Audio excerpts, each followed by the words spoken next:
Hi, this is Eric Fidel, Ringo from the Fab Four, the ultimate tribute, and you're listening to Top Talent with Richie, the Tribute Band Edition. Top Talent. This is my podcast, Top Talent. Welcome to Top Talent with Richie. I'm your host, Alexa, bringing you the hottest tribute acts that'll have you doing double takes. But wait, I'm not the host. He's the real host. New York State Broadcast Association Hall of Famer Richie Phillips. Get ready to relive the legends through these amazing performers. Thank you so much, Alexa. I didn't know you listened. That's right, you listen to everything. Hey there, welcome to Top Talent. And in this episode, she met Bob Dylan at age 8 in the heart of Woodstock. And now she is leading one of the most incredible tributes to his legacy. Coming up on this episode, we're going to be talking with Jami D of, quote, Forever Young, the music and back pages of Bob Dylan on his 85th birthday. And for you listening locally, they're going to be playing on May the 24th at the Woodstock Playhouse. It's more than a band. It's more like a theatrical event. She'll explain it. And also, toward the end, you'll have to listen to this because she mentions that they were looking for a guest musician to play one song of Bob Dylan's. And she was sending out an invitation. And I'm listening to this and didn't realize she was talking to me. And I accepted. So I'm going to be doing a song at this event. But hey, take a listen to this first. This is Jami D of Forever Young, the music and back pages of Bob Dylan on Top Talent. Well, we have her on the line here from Forever Young, the music and back pages of Bob Dylan tribute. I don't know, it's more than a tribute band. You're not a tribute band, right? You're a tribute event, correct? To the music of, and I think of it as a show. It's a show. Right? Exactly. Yeah. We have Jami D. You're a singer-songwriter in your own right, correct? I am. You can't help it. Yeah. If you have Bob Dylan in your life, you kind of have to do some writing. Yes. Because he's very much an influence on people, I think. Absolutely. Yes. On everybody. And we're going to get into it just to let everybody know. Well, why don't you say where you're going to be playing? Am I going to be playing? Where, the event that we're promoting. Oh, I'm like, wow, that would be amazing. I better call my band up. No. Where your group is going to be playing, I should say. So we just came back. My other tribute and I just came back from my hometown of Woodstock, New York, and had a wonderful time. And this tribute is now going to be playing on Bob Dylan's birthday, which is such a pleasure. Yeah. On the 24th of May, he's going to be 85. Amazing. And I have heard in town that he might actually pop around. Are you serious? He is. Yeah, no, yes, absolutely. He is that kind of a guy. He is off tour. We did check all of that when we booked our show. I met him when I was 8. I've made sure that everybody who knows him knows that. And it's possible. I mean, we don't depend on these things, but it is actually possible that he would show up. Now, does he so have... we're playing at the... Yeah, go ahead. No, you go ahead. Go ahead. You're playing where? It's at the Woodstock Playhouse, which is where I met him on the lawn when I was 8 years old for the first time. Really? And yes. Was he Bobby Zimmerman at the time, or was he... He was not. He had... Nope, because he had just moved up himself from New York. He had just hit fame. He had already changed his name. As far as I know, maybe you know more than I do, but he was about to get his backup band, Paul Butterfield Blues Band, and he was ready to go electric. So I think he's already moved on to that next name and made it easy on himself. Wow, incredible. This is amazing. This happened while I was eating dinner. I found this. I got to read you something from Reddit, because it's really kind of a good way, I think, to maybe introduce this. Yes. This is from... Jack Benny 270 is the person's name. I don't know where they got that one from, but here it is. Yep. Why is there seemingly no Bob Dylan cover band? Our 12-year-old daughter has become, by her own volition, a huge classic rock fan over the past 2 years. Because some of the great acts of the past have literally passed on, she's never going to get to see them or afford the ones that are still alive. So we're going to cover band and tribute band shows. On Long Island, over the past 2 years, there have been shows by, and then she lists like all the different cover bands, right? Like they are here in the Capital Region. Why are there seemingly no Bob Dylan cover bands anywhere, or even one? She goes, it's an amazing amount of material to cover, covering all kinds of music. It could be played in a myriad of ways. And then she finally says, we're a Beatles cover band is roughly 8 years of material. Of course, unbelievable material, but only 8 years of Sure. it. And Queen, maybe 10 to 15 years. Bob Dylan, 60 years of material. So Yeah. I thought that was kind of interesting. So, yeah, you're a kind of a rare breed, right? It's funny that way because I have been doing my own music, but then cover music for most of my singing and playing. I play piano as well, and I do play drums and etc. But that's not about me. But I when we do a Fleetwood Mac tribute, and that's obviously there's a lot of them out there. Our niche is that we tell backstories. Okay. And so when I went, the thing that kicked me in, because yes, I met him. I knew Joan Baez's manager was part of our family. I have this in me, but I also didn't know, like, are you really going to sing like Bob? And like, no, this is the thing. It's similar to Neil Young. You don't want to be nasally. You don't want to kind of be this person because he's such a persona, right? He's such a persona. And honestly, a lot of people don't like Bob Dylan, but they love his songs. And that's why all these versions, when I started looking up versions, I'm like, oh my goodness, look at all these people that did these songs. Let me listen. And it was the movie that kicked me in. Okay. The year before I did a musical, because I'm a teacher too, and I work in some of the music things. So we did the Chalamet version of The Chocolate Factory, right? Right. And we did that. And then I heard he was going to be doing, Chalamet was going to, and I don't know, I didn't even know who Chalamet was until then. And then I heard he was going to be Dylan, and people started kind of giggling, like, what are you kidding? There's no connection. And I started to watch this actor, who I think is just amazing, convert himself from this chocolate factory. But I said, you know what? Bob Dylan was like the Pied Piper. Yeah. There's a photo, one of his backdrop photos that we use all the backdrop photos, which is part of the whole show. He's sitting with this child on the lawn, on the green. Now, he was like the Pied Piper of Woodstock, because that wasn't his kid. That was my friend's sister or brother or something sitting next to him. Kids would just walk up to him, and he would just sit down, and they would come around, and something about him just drew. So when I thought Tim Chalamet and these kids, I'm like, you know what? There is a connection there.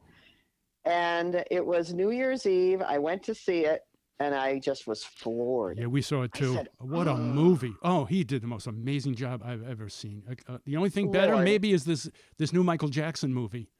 But I heard the same. I heard Neil Diamond, but that too. The thing that, yeah, right. So when I saw it, I kind of thought I must know everything about Dylan, right? Yeah. I have to, because I grew up in the town. I kind of knew. I played some of the songs, but I heard so much went on in that movie in such a short little, I said, I think this is a calling. I think I'm supposed to do something with this. I just stood there, like so many people did. They just stood there. We couldn't leave the theater. We just standing there like, right? So I went home, and it was within a week I started calling. I've been very fortunate in this area. Western Massachusetts and the Berkshires are loaded with fabulous musicians. And I've, over my 30 some odd years, I have my hands, I can call anyone and say, hey, are you available for this? Are you available for this? And I said, you know what? I'm going to do it.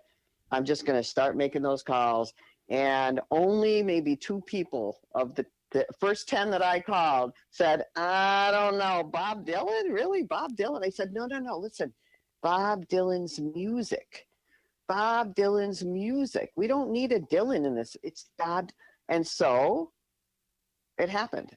We just did it. We did it within like 6 months. We had the Academy of Music. We played like one of the top theaters in our area.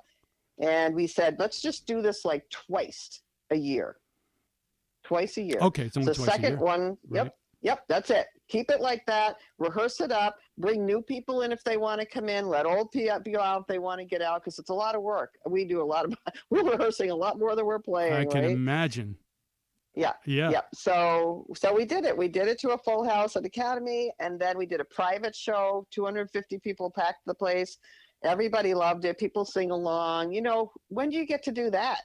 Anywhere. It's a great way to remember the music. Exactly. Even you're doing an interpretation of the music versus some of the tribute bands that they do an impression, for want of a better better term. Exactly. We're Right. being the essence. Like I'm the essence of Stevie when I'm doing Stevie Nicks. I'm the essence of her. Right. And I've got the gowns and the hats and the all that stuff. We are 60s, and that's the other plus of this. We get everybody excited about dressing in their tie-dyes and their flowers in their hair. Yeah. Let's be 60s. It's a lot of fun. Yeah. When I first, when when we first connected, I was thinking, now wait a minute, are you doing? I thought it was you and a guitar. I'm thinking, oh, this is interesting. It's a female doing Bob Dylan, I'm trying to picture that. No, so what percentage of the songs do you sing? Well, I saw a couple of your videos. You spread it around. A lot of people are singing different parts, right? Different songs. Absolutely. And even within the songs, we're breaking the verses up. Yeah. I really love, if you're going to have 10 people on a stage, I've never, for myself, I can fall asleep at the best music because I just am watching one person all night doing one, So we have songs, quite a few are divided into 2, 3, 4 verses. Think of the song Back Pages, which was kind of the play on words that we used for the title. Right. The song Back Pages has it's been done quite a few times, but one of them has Clapton in it, Dylan in it, Tom Petty's in it, George Harrison is in it, and Neil Young is in it. Wow, that's right. Oh, that's right. That's right. Yeah. Right? Yeah. And so they each do one verse, and I took from that whole idea. We do quite a few songs similarly, and of course we do Back Pages. Our first set is all acoustic, so it's very intimate, and that's where you really hear the women's songs shine. You're going to hear a Susan Tedeschi kind of version of one of the songs, and you're going to hear Miley Cyrus did "You're Gonna Make Me Lonesome When You Go."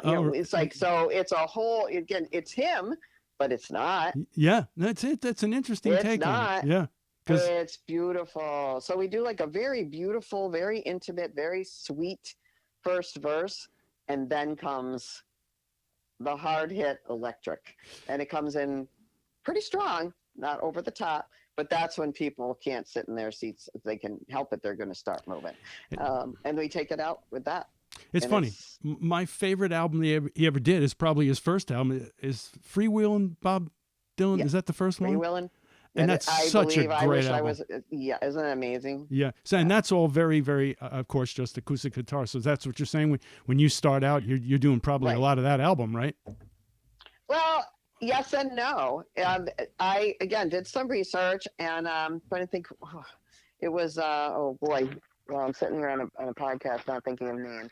So I have to think of his name, but there's, Marcus King. I had never heard of Marcus King. Middle of the pandemic, he must have recorded this because he has a mask nearby. He's got a guitar. He looks like he's maybe 18 years old. I've never heard of him before. He's adorable, has a cowboy hat. He's sitting back, and he does the song where it's, throw my ticket out the window. Oh, yeah.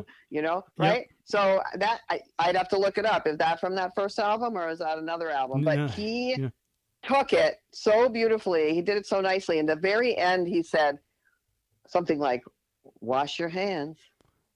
Be safe out there." So he's out there in the middle of nowhere, and he decided to do Dylan. Now I'm watching him. He's now on tour. I don't think anyone even knew who he was. Huh.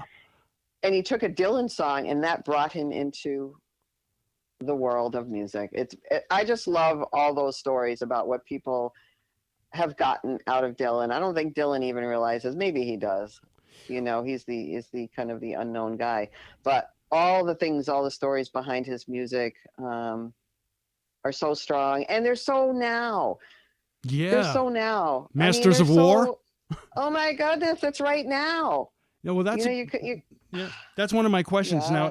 Are there subject matter? Is there subject matter that you won't cover? Would you stay away from that song, or it's so apropos? Oh, no. My God. Absolutely don't stay away from that song. I think it's another moment in time that we are, experiencing, and certainly from my perspective, I grew up in 60s, 70s. I mean, my parents were very social. They were on street corners. So I was raised in a very socially conscious way that I am not here for me. I am here for everyone around me. Yep. And this stuff is why it's in my blood. It's just I never thought I'd actually be performing it. I just thought it was something important. And these are important poems, even if they're on their own, right? Makes sense to me. So yeah, no, that's very important that we do these. I think. How do you justify? I don't know if the word is justify. He seems, when he's not on mic, like a very quiet, almost an elusive character, Yes. But he's the most verbose person who's ever lived when he writes. I've never seen a song he's done that isn't 107 verses, right? I mean, yeah, it's just so interesting. Right. And he's a poet laureate. I mean, right. he's, and he's always said, I'm not political. Those are the words that he's used. I am not political. This is what he said that I thought was so great. He said it in the movie. They said it in the movie. They caught it too, where they said, I don't, something like that. I'm not political, but he said, I write what I see. Wow. Well, he's seen a lot. That kind of simplifies it, right? Yeah. I write what I see. So if you write what you see, you're not political. That's true. You saw that. Right. This happened. I saw it. And you can judge what you want. If I say, gather around people wherever you roam, it's like, admit that the waters around you have grown. Is that politics, or is that the fact that there's floods and we're not taking care of our environment? I mean, right. I don't know if that's right. We have the same conversations now. Right. Being a poet, right? Yeah, you can interpret it the way you want. That's what art is. I saw a flood and I saw people wash away. Is that political, or is that something you saw? Right. And the same with women. He's the same with, with his whole, the way he talks about, he's kind of got a sarcasm that I enjoy. He's saying how much he's like, listen, you kind of want too much from me. He'll kind of say it without saying that. Right. You want me to pick flowers all the time. Well, nobody wants someone to pick flowers all the time. But that's how he thinks. What do you want from me? We pull out the chair every single time you get in it. So I don't know. I'm a special educator. I think there's something special about Bob Dylan. I think he does have social anxiety.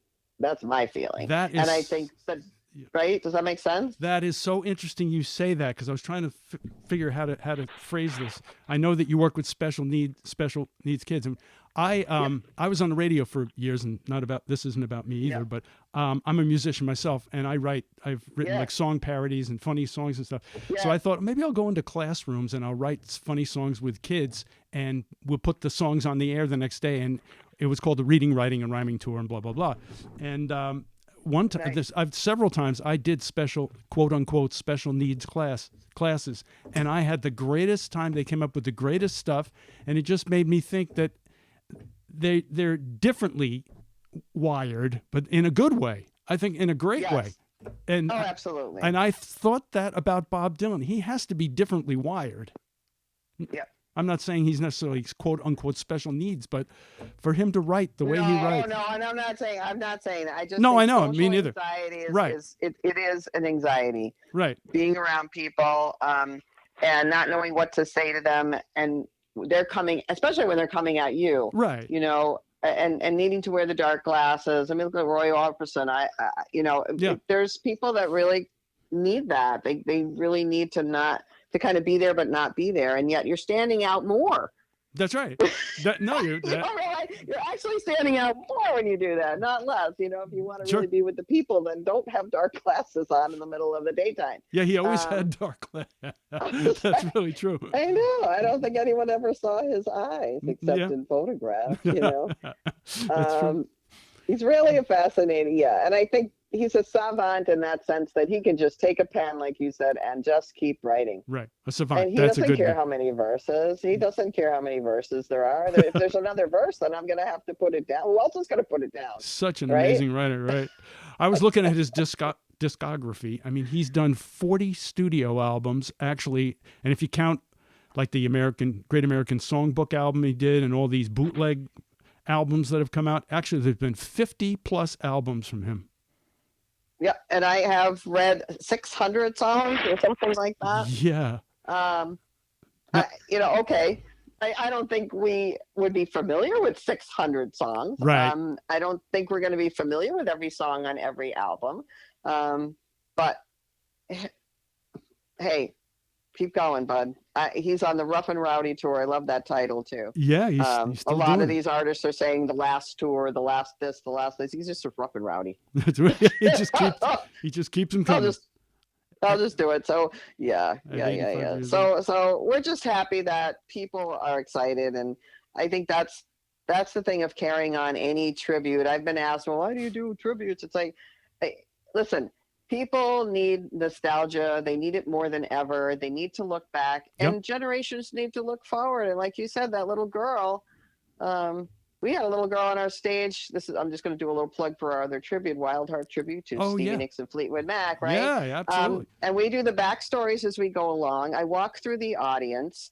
I listen to people on the breaks. We don't walk off stage and go away. We talk to people and we get to know things about them and why they like this stuff and what it does for them. This little child was 7 or 8 and knew every word to every Fleetwood Mac song. Amazing. I brought her on stage in the middle of a song, totally nothing. And she was so natural there. And I think, how else are we going to keep music alive if we don't have our children involved in it? And, Dylan's still more of the older crowd, but so was our Wild Heart for the longest time. And now we're seeing younger and younger people coming, which is an interesting phenomenon. And I want to see the same for the Dylan. And I think by having a Miley Cyrus song on there, that helps. It helps. Yep. It tells you something, Sure. Brings a new generation. It tells you that, next generation should be thinking about singing this stuff and getting to know it, because it's not going anywhere, thank goodness. And so that's what nostalgia does. To get into the financial part of it, too, this really could work in your favor. I hear there's a new terminology. It's called Blue Dot Fever. When you go on the website to try to book your seat, for a concert, and there's all the blue dots, and you got to find your seat, and you click the dots. Right. Well, now people are getting blue dot fever. They're just so worried about the prices that a lot of the big names have been canceling their concerts because people just can't afford the actual concerts. I know. And the tribute band is really a great way to get the same music. I mean, it's not the same thing, but you are serving a big purpose right now. I like to feel that we're not competing with the real deal. No. But the real deal, a lot of the real deal isn't really even there. It's like next generation, one person. Obviously, I always say, go see Stevie, and then we're happy to take you for the rest of the year. Yeah. Because you're going to spend that kind of money, like you said, and be so far away. I loved her. I saw her twice. Yep. People say, oh, do you see her every time she comes around? I'm like, no, I actually don't. And Dylan, I've seen twice.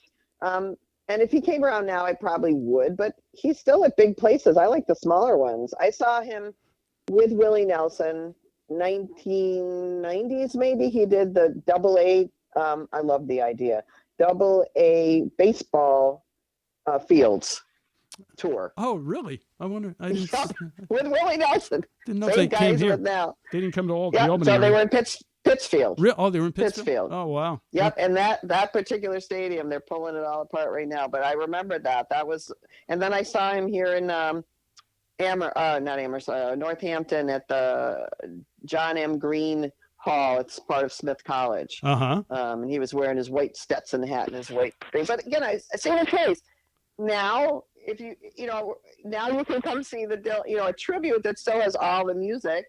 And like you said, you're not spending $700. Right. You're going to spend $30 or whatever it is that you're spending. And you spend the night. And I also say to people when we do our tributes, that artist can't get off that stage. They usually can't walk off the stage and shake your hand and talk to you.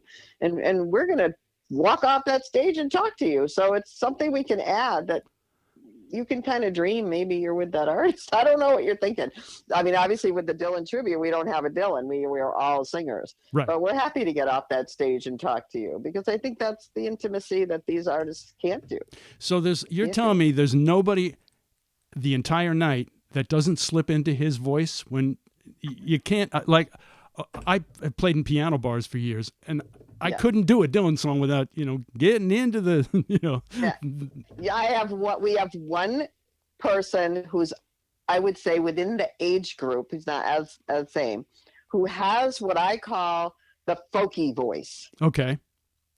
He has the folky voice. I'd say somewhere between Dylan and Seeger, but that's his voice.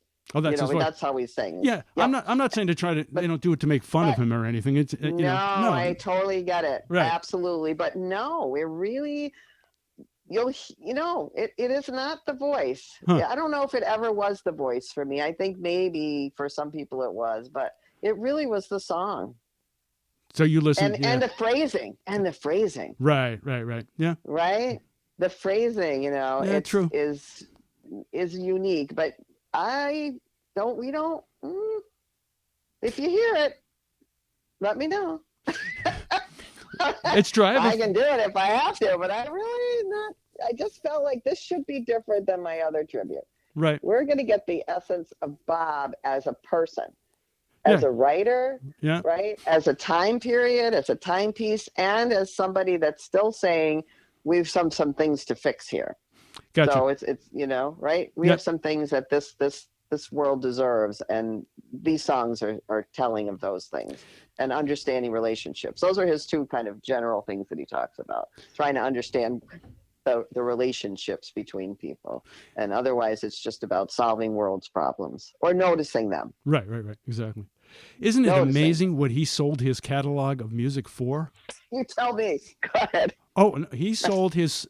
I was trying to read what the difference is, trying to think of how he could sell two different groups of music, but he sold his songwriting catalog, not the recordings, the songwriting catalog to Universal Music Publishing Group for between 300 and 400 million. And then in January 2022, he sold the recorded music catalog to Sony for another 150 to 200 million.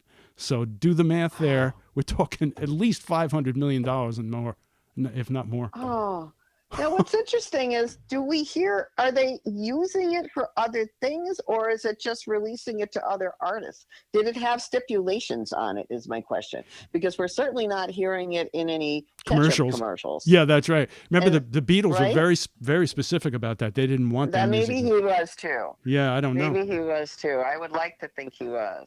I don't know. If they bought it for 400 million, they're probably going to use it for whatever the hell they want. I know, but when did this happen? Because we're certainly not hearing it yet, right? Right. In movies, to use it. I would see it should be in movies. Right. All this stuff should be, right? Yeah. When you're doing this show, what songs do you think the audience would probably storm out if they didn't hear? There has to be certain ones you've got to put in your act. Absolutely. So I agree with you. So we absolutely have to do Mr. Tambourine Man. Yep. I know it's been done 10 million times. We do the version. What does it say? The Turtles. Oh, right. That's funny. That's right. The Springfield? No, Buffalo Springfield? No. Okay, so the Birds. The Birds. Oh, the Birds. There's so many animals. Turtles, the Birds. Okay, right, the Birds. That's the Birds with a Y. Right. We do the Birds version because it's short, it's sweet, and it has harmony. And this is the other thing I'll just say. I am a harmonist. Okay. I always sang harmony before I ever sang lead. So I am a harmonist, and so these songs are so beautiful because of the harmony. So if the harmony isn't already in, like it is with the Birds, we have found harmony for songs. Okay. I hope he hears us, because he'll be thrilled. I think he'll be happy. That's amazing if he comes. Yeah. If he came, yeah, you'd be a little nervous, do you think? Of course. No, he's going to say. In the house. He's going to say, "I remember you when you were 8 years old." No, I would like him to walk up to us. This is my dream. He's going to walk up near the end of the show, because he'll be standing off to the side, and he'll say, "Could I join you on that?" Oh my God! Could you imagine? And I would say, "What verse would you like?" Yeah. Well, I don't know. That's another question. You're doing such, and my favorite word of the night, verbose songs. Are you using teleprompters? I mean, to this day. Oh no. Could you do no. Subterranean Homesick? Whatever? Yep. You could do that? I will not. No one in my group is allowed to look at words. Nope. Really? If they can't, nope. We have top dog folks. They have been, nope. That's what a lot of the work is behind the scenes. I'm just learning a high note for You're Gonna Leave Me Lonesome. And so what I do, because that is not in the song, I decided it will be, I drive and I listen and listen and listen and listen and sing and sing and sing and sing until I own it. So the person who's doing Subterranean and Rolling Stone, which also has quite a few verses, but most people know it, is Peter Newland from the band Fat from the 1960s. So he was our special guest on the first show that we did. And after that, he said, I will do this anytime you do it. He was so happy. He said, I've been a Dylan freak my whole life, and I don't get to sing Dylan. Wow. Well, so he does those songs we don't do teleprompting. Nope. No, sir. All right. Bobby's in the basement mixing up the medicine. That's it. That's all I remember. I'm on the pavement. Thinking about the government. All right. Yeah. Man with a... And that's how you do it. You just learn the first two, because I again, as a teacher, I have to teach people to memorize things. And as a teacher also in theater, we have to learn stuff. Sure. You can't have someone looking at it, it's like, can't happen. So we have notes on the floor as to what the next song is. And even then, sometimes we walk off stage now, but we're not looking at it. I have one person, and I won't say who it is, one person that has a little iPad hiding just to make sure they got it right before the song. But we do not look at teleprompters. Nope. Wow. Nope. How about it? I know. Music? Well, here's the other thing. I do come out and say to the audience and let them know that if we did all the verses and all the songs that we're about to do tonight, we will be here till next week. Okay, so you're not going to have 7, 8, 9 verses. If we have 5 or 6, that's a lot. But that's another reason why we like to split the verses. Gotcha. Think about that, right? So I'll do a verse, and then Donna will do a verse, and then Janet will do a verse, and then we come back. So we have less responsibility. Right? So that's another way to do it without a teleprompter. I'm telling you all my little clues. Don't tell anybody. It's funny because I play piano, and Billy Joel and Elton John have always been my favorite. And I noticed Billy Joel always has like a book, like just a book of lyrics laying on the piano. If you notice when you go to the old days, and a piano you can kind of get away with it. I think that's true. You can lay him there. Yeah, but he even says you can put him there. He goes, I always stumble. I'll stumble on. We didn't start the fire. Harry Truman, Doris Day, Oh my goodness! Yeah, you better slow that down if you want to get it right. Right. I know. And he'll look in the audience and he'll see sometimes they'll help him. Yeah, right. They'll know it. Yeah, right. They'll know it. Your audience knows it. But that's one very, very complicated song that he does. Bob Dylan, they're all like that, right? They kind of all are. Yeah, but like I said, that's our job. Yeah. That's what we do. When people say, well, why, whatever, it's like, listen, we spend a whole lot more time off stage than we do on. And that's a lot of what we do off stage. Other songs are just, you ask like what you have to do. You'd have to do Rolling Stone. Oh, right? absolutely. I mean, you can't not do that song. Yep. I love, even though it has been played, Knocking on Heaven's Door is one of my personal favorites. Yep. And I found a version that he does that added a verse that is actually pretty painful to listen to. And I added it in because I had never heard it. If you want to hear the words, it's pretty amazing, and it's very much what's going on. He sings, "Mama, wipe the blood from my face." He uses blood a lot. He does, but think of that. Wipe the blood from Mama. You're talking to him. I was like, Mama, wipe the blood from my face. Wow. I can't see through it anymore. And so there's we can have more than one meaning to that, of just that sense that the world is just bleeding. Gotcha. Right? Or are you bleeding? It's like you can question that. And then he says, I need to find someone to talk to. I need a hiding place. And now think about the immigrant situation. Oh, yeah. Right? It's like all of this is like, he wrote this years ago, but he did add that in. And I think he added that in maybe 20 years ago or 10 years ago. That one verse I had never heard before. So I've been obviously doing my homework to see all these verses and things to see what we want to do. But I said, I have to do that verse. So it's not political. That's really intense. I mean, it is political now, but it's more social. It's social causes. It's very visual, and it's very social. And it's like, right. I need someone to talk to. I need a hiding place. Yeah. It's like, oh my goodness. Yeah, right? yeah. It's like, wow. He's still Bob. He's still doing his thing. Yep. Yeah. So, and then we do throw in a band, that he worked with the band, of course. So we do I Shall Be Released. And of course we do Forever Young because that's the name of our tribute. And that the tribute name itself was a little bit of a question mark because there are other tributes with that name. I looked it up. There's a Neil Young one, Forever Young, which makes sense. Oh, Forever Young. Neil Young.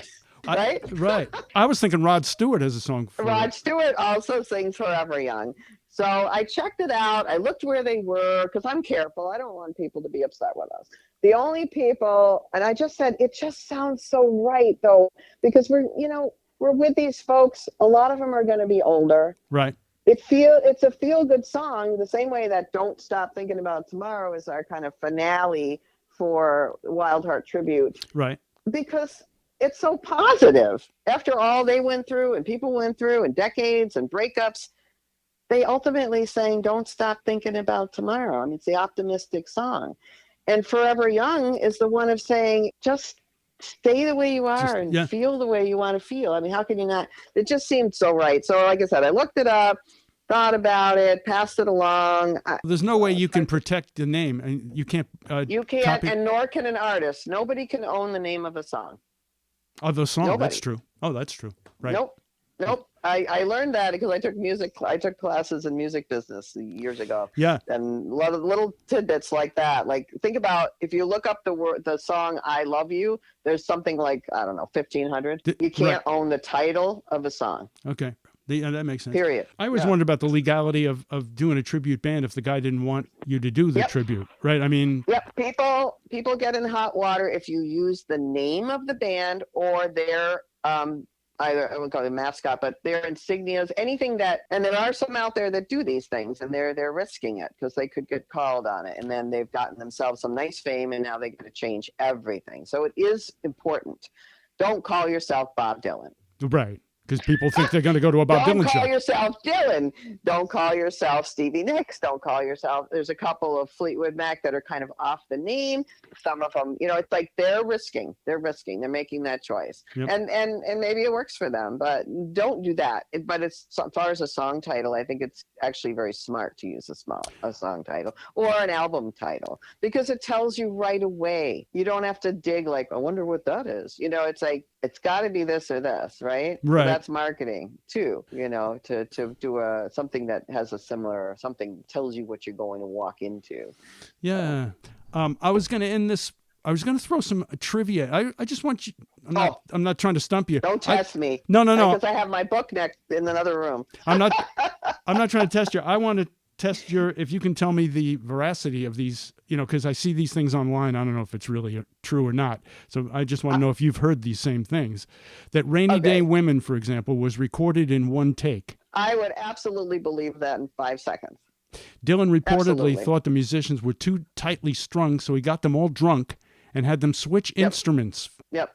So you've heard this before, or you just? I have heard it. I absolutely believe that is very possible. Okay. Yeah. He once went by the stage. I don't know about the drunk part, but I know about. I just think that a lot of these songs came out and they left them like that. Wow. That's it. Interesting. That's what you got. Yep. How about he once went by the stage name Elston Gunn? I've heard something similar to that. He was trying different names out. I don't know. That one didn't hit me, but I've heard that he's tried different things, different names, that he wanted to, if I'm getting this right, that he actually wanted a break from, that he was suddenly famous and he just wanted to walk onto his stage and play. And so he just used another name so he wouldn't be bothered. I've heard that, but I don't know if this is what you're talking about. Yeah, like when he joined the Traveling Wilburys, right? He just wanted to be a member of a band. He didn't want to be Bob Dylan. Yeah, right. There are times that anybody would want that. Yeah, of course. Just want a break. You want to go shopping. Sure. It's like you want to walk down the street. Sure. Yeah. Yep. He introduced the Beatles to marijuana. I've read that. I'm sure you've read that too. I would never know that. I don't know if anybody would ever know that. Oh, really? No, I've read that in several Beatle things. I've read that. It can be, but it's like who's the one who's going to say that's correct? It would have to be one of the Beatles. That's true. And what does it mean? Introduce all the Beatles who are in England when they're 16 years old? Introduce them to something that's been, that's one I'm not sure of. Yeah, no, I don't think I did read it in a couple of Beatle things, but who knows? They might have come over and said, "Hey, what's that, man?" No, I think he was in London and they met. I'm Yeah. not. Oh, he was in London and he was visiting them, and he said, "Here's this stuff," and it wasn't a problem getting on a plane back then. Or maybe it was here. Perhaps. I'm not sure. I don't want to spread I don't know. rumors. That kind of stuff's like, yeah. How about the 1970 album Self Portrait was panned so badly, he later said it was a deliberate joke. That I don't know. He might say something like that because that's how he is. Yeah, that's true. It doesn't mean that what he says is what he meant either. Right. You know, I mean, he might have, again, with a social whatever, nothing personal, Bob. I think they're great. But someone throws something at you, he does not have comfort with people throwing anything at him. And he might just throw it right back. Oh, That's that true. was just a joke. Yeah, that's his personality. I could hear him saying that. Yep. And then later on going, maybe I shouldn't have said that, and we'll never know. Yep. And finally, Dylan was arrested supposedly in 2009 in New Jersey after being mistaken for a homeless man while walking in the rain. I don't know. It's a little. I don't know. First of all, do you get arrested for being in the rain and homeless? Yeah, right. I think we're going to need a little more on that one. Right. I think he ended up on somebody's property or something. I don't know. That's what they say. Yeah, he could have been walking trespassing. That is Right. possible. But I don't know if it's the idea. He might have said, hey, again, think about put yourself in Dylan's shoes.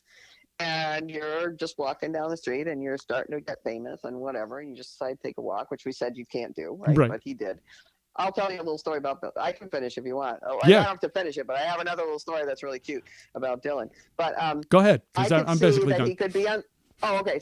He could be on someone's property, right? And just like taking a break, having a cigarette, whatever. Right. And then they call some dude's on my property. He looks like he's homeless, whatever.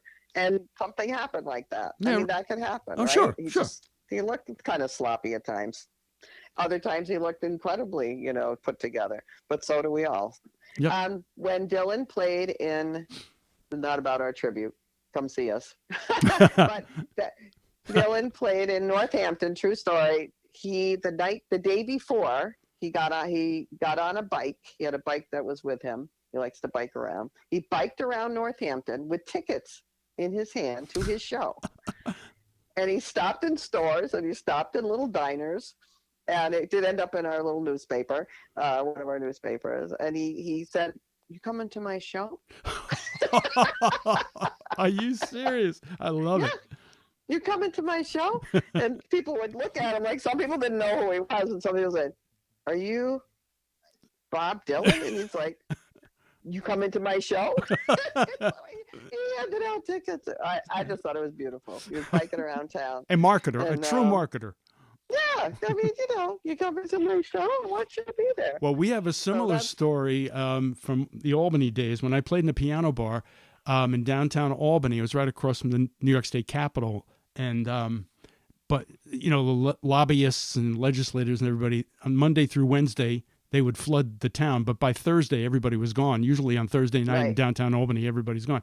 Well, Tony Bennett played in our arena here. This is supposedly a friend of mine told me this story who owned another bar there, and he said he can account for it, or he can attest to it. Tony Bennett played on a Thursday night, and when he was done, he walked up the street and went into a bar, and he sat at the bar with the bartender, and nobody came in the entire night. And the bartender was waiting for somebody to walk in and see Tony Bennett. And it was just Tony Bennett and him the whole time. That's supposedly a true story. Oh, here's I believe that. Yeah. Here's one more piece of trivia. I thought this was really interesting. I didn't realize.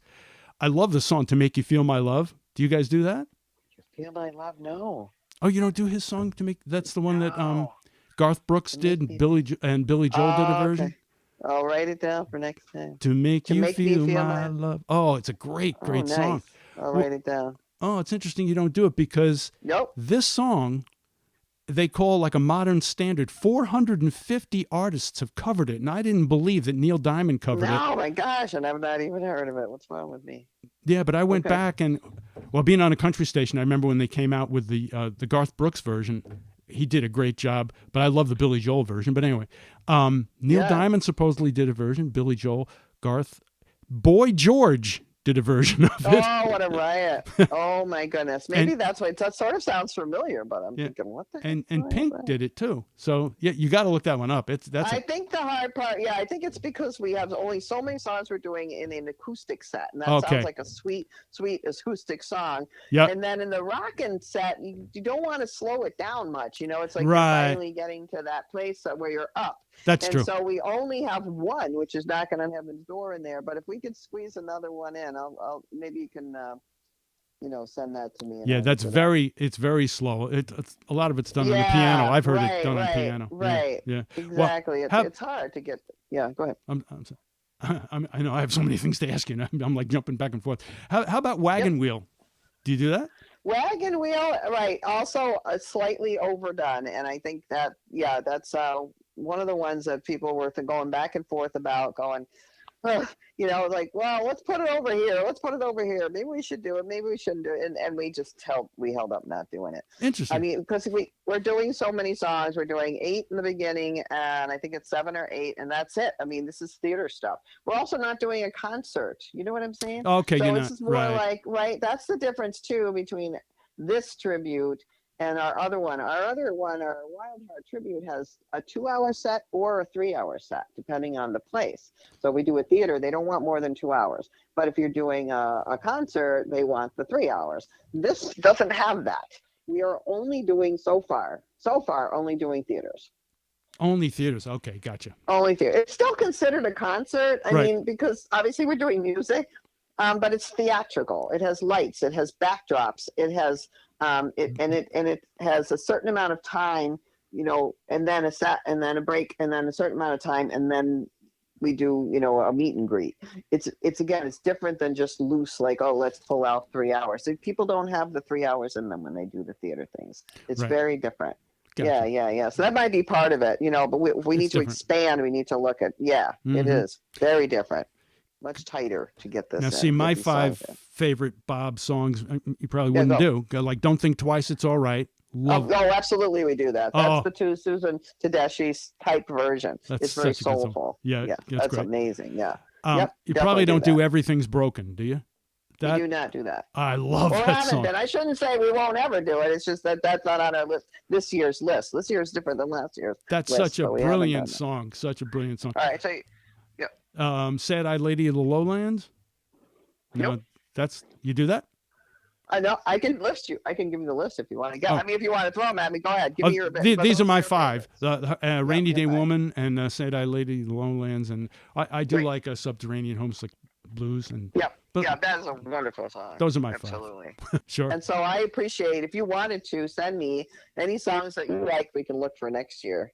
Yeah. Well, that one that I mentioned is so slow. It probably would slow up your band. It'd slow up your night. I don't know. Maybe first set it could though. It could. Yeah.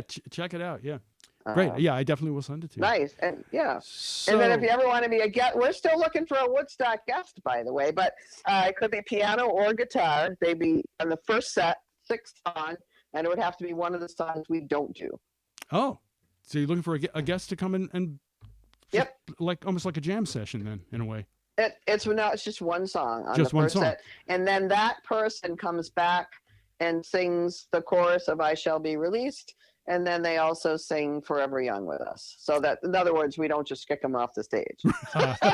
Right, and it has we to be invite you back. Yep, one song. So it could be either at this event or the only other event you're going to be doing this year, right? So you only do 2 a year. Like I said, the second one we have our guests, but the Woodstock Playhouse we don't have our guests for yet. Oh, okay. Oh, you don't have the guests? So I put out a lot of feelers, so I don't know if that's something that interests you, but you could think about it. Are you talking about me personally? To play this? Oh, you play music. Yeah. Oh my God, I would love it. Right? I would love to do it. But it has to be a song that you don't do. Okay.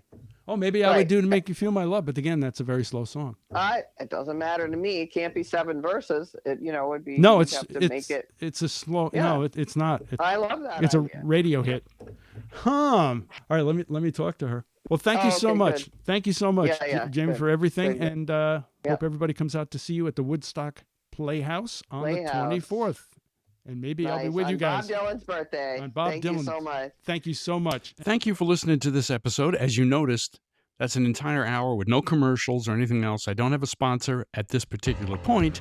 I'm still looking. If you are interested, you can email me at toptalentrichie@gmail.com. I would love to have you on board. If not, I guess my biggest request, folks, is if you could like and follow this episode or the actual podcast itself. I would appreciate it. There are about 20 of these interviews with tribute acts. So, you can go back to the archives and listen to all of them if I really would appreciate it. I also have episodes about people who are talented in general, including a couple of very famous people like Randy Travis and his wife. I'm not kidding. And country artist Phil Vassar and more on your favorite podcast app at Top Talent Richie. And I'm also on YouTube now, the audio only. Just type in, look for Top Talent Richie. I also include clips on there of the artists we're talking about because I can't play the music on the podcast itself because of copyright restrictions. But it's all on there, all in one place, Top Talent Richie. That's it. That's all she wrote. See you next time on Top Talent. Top talent.